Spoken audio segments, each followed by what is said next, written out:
Agathe Uwilingiyimana, sometimes known as Madame Agathe, was Rwanda's first and only female Prime Minister. She served as Prime Minister of Rwanda from 18 July 1993 until her assassination on 7th April 1994 during the opening stages of the Rwandan genocide. She was born on 25th May 1953 in the village of Nyaruhengeri in southern Rwanda. She was a member of the Hutu ethnicity that made up the majority of the Rwandan population. She was a stellar student, and in 1973 she obtained the certificate to teach humanities. She continued with the graduate studies in mathematics and chemistry, after which she became a school teacher in 1976, and by 1983 she was teaching chemistry at the National University of Rwanda. Agathe was the target of the Rwandan media, as it was thought that women should not study science or work in the same post as men. She got married to a high school classmate, Ignas Barahira, from her village of Nyaruhengeri, and were blessed with 5 kids.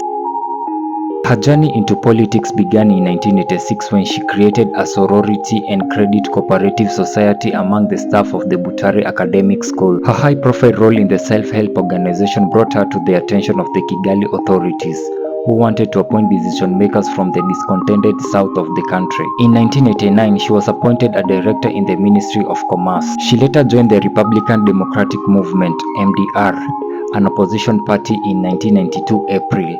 And that April she was appointed Minister of Education. Her work in the Education Ministry caught the attention of President Juvenal Habyarimana. A power-sharing strategy between the 5 political parties of the nation at that time led to a broker deal that saw Agathe appointed as a Prime Minister by President Habyarimana on July 17, 1993. Her position caused division in the country, and there were grumbling from the Rwandan Patriotic Front, which was composed of the Tutsi people who had issues with the Hutu-led government. Unfortunately, her official role as Prime Minister was essentially eliminated by President Habyarimana 18 days into her post. She remained at her post in a caretaker role and was seen as a divider by her own Hutu people.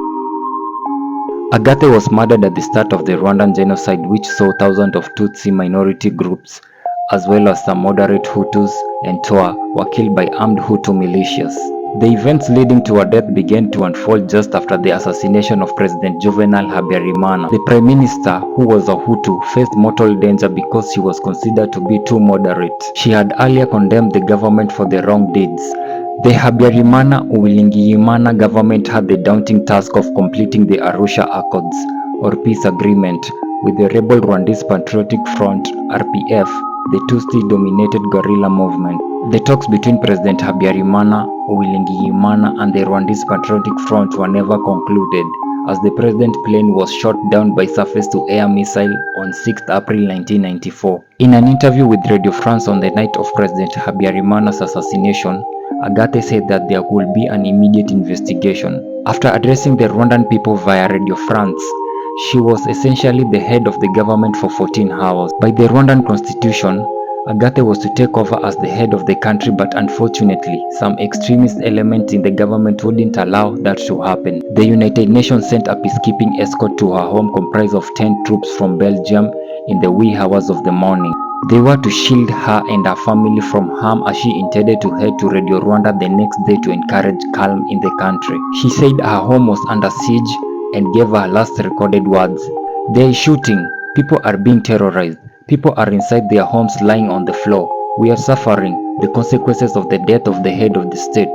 I believe we, the civilians, are in no way responsible for the death of the head of the state." Her house was further guarded by 5 Ghanaian UN troops who were stationed outside. Inside the house, the family was protected by the Rwandan Presidential Guard, who later surrounded the UN troops and told them to lay down their arms. Fatally, the UN ultimately complied, handing over their weapons. Seeing the standoff outside her home, Agathe and her family took refuge in the Kigali UN volunteer compound. Unfortunately, soldiers under the command of Colonel Theoneste Bagosora, who was the chief of staff of the Ministry of Defense, discovered their hiding place on 7th April 1994 morning. To protect the privacy of her children and prevent them from being traumatized, She came out quickly and without struggle tried to persuade the soldiers to take her to the military camp. Some soldiers were willing to do so, but others refused, but an order was made which led to the soldiers subsequently executing her on the spot and sexually assaulted her. She had been shot point blank in her head and her body was found naked with a beer bottle stuffed up in her vagina. Her husband and the Belgian peacekeepers who had been protecting her were all castrated before being executed. However, her children were all spared and were smuggled to Switzerland with the help of the UN. One of them, who now lives in Switzerland, recently recalled,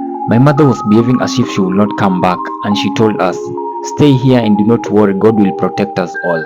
My beloved children, always have faith.' I heard shooting and that was the time I saw my parents last." Shortly after the murder of the Prime Minister, the military rushed her body to the Kanombe military cemetery and ordered a morgue attendant called Corporal Tadeo Karamaga to bury it immediately. But the man was cautious. He deceived the military men and hid the body in the morgue until the fall of Kigali, when he handed it over to the Rwandan Patriotic Army for a decent burial.